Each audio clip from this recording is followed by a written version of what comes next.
Dear Kaffy, Diary of a Single Woman.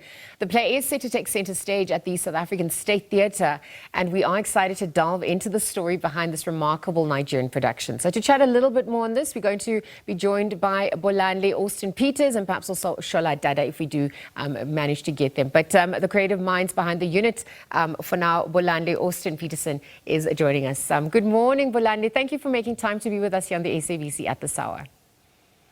Good morning. Good morning. How are you doing? It's my pleasure to be here. I'm doing fantastic, and I also trust you're well. I'm very excited to delve into this latest offering. Dear Kaffy, perhaps happening at the State Theatre. I mean, what inspired you guys to create this production, and what do you hope audiences are going to be taking away from it ultimately? Right. So it's a musical piece, sort of like what we developed is a story about the dating scene in Nigeria. I mean, everyone goes on about how it's very difficult for girls to settle, the fun, the craze, the silliness of men, and the trauma that they cause women. So it's a fun piece. We showed it in Nigeria over the Christmas holiday. We had 10,000 people coming over 7 days to come and see it. It's done very well. And also at the theatre festival. So we are coming to South Africa to show our brothers and sisters the amount of craziness that occurs in the dating scene in Nigeria. And I would imagine that it's the same thing in South Africa.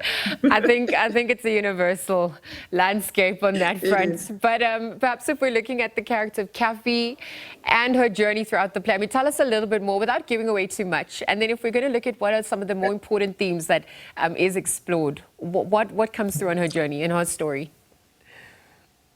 Cathy's story replicates basically what goes on in the life of a 20-something-year-old to late 30s lady, sometimes around the world. The guys that come, that promise her heaven and earth, and obviously along the way, all sorts of characters come along, displaying all sorts of behavior. And then also we explore what women themselves get up to. You know, when you see a nice guy, you know, you say he has no steez and that he's not fun, you know. So we wonder, is it about the men or is it about the women? Are we the problem or are they the problem? We also look at the cultural dimensions, you know, the role that parents play, you know, arranged marriages, is it possible, does it work? And friends, you know, your friends sometimes are there to advise you, sometimes to cause chaos, you know. So those are the three, and your sisters, your siblings, what they think. Why aren't you settled? You're too old. Why aren't you dating this person? Why are you seeing this clown? And it's all of those dynamics that we look at, friends, parents, the different men you come across at different social economic levels, you know what I mean? So we get to see different types of guys that come into a young lady's life and her choice. Yeah. What does she decide eventually? Yes, some existential questions that are also going to be coming through. And I wonder, as a director and co-writer of the play, what the creative process would have looked like for you all. How did you then bring the story to life on stage? What did rehearsals also look like? What would have been the biggest challenges as well? Honestly, the biggest challenge for me was to find guys who were able to sing, dance, and be phenomenal actors. You know, so we used a lot of Nigerian popular songs. But what I do is we tend to use we change the lyrics. You know, we use the lines in the play. Also, rehearsals were extremely difficult because I started off using sometimes some really famous people, and then they drop off for various reasons. So it was always like start, stop, till I found these incredible set of actors who just took it home.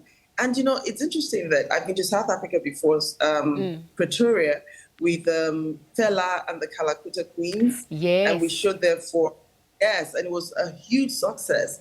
So I often wondered that, you know, to have a cast of 50 plus people, that was what we came with the last time. This is a smaller play. It's a nine-man cast, and they delivered the same quality, and it's captivating. We kept on increasing the number of seats and dates over the Christmas season in Nigeria. It was a complete sellout. So it's coming back in Nigeria again at Easter. And I think the success story is simply because the actors are absolutely amazing.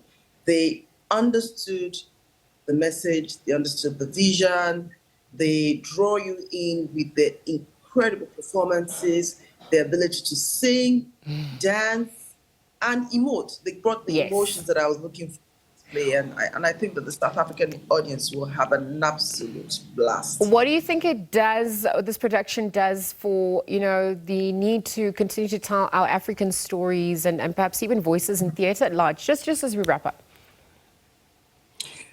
In terms of the Me Too thing, what it does also is that it kind of, I'm kind of like the conscience, because dear Cathy is actually the conscience, the lady who's listening and asking, why are women going through this? And why are men behaving like this? So it's the voice of conscience that, man, be gentle, be kinder to us, right? What did we do, right? And also for the ladies, we have to be a little bit more circumspect, and also in our choice of spouses, the decisions that we make ourselves, we always end up burning ourselves. So it's actually an uplifting story, because at the end of it all, we get both sides to begin to ask themselves very, very important questions. Yeah. And I think that is the message I wanted to pass out. All right. Well, you have sold the dream. Definitely looking forward to this production. Thank you so much for chatting with us here this morning. Bolanle Austen-Peters, again, sharing her insights on Dear Kaffy, Diary of a Single Woman, here with us. That obviously happening at the Pretoria State Theatre.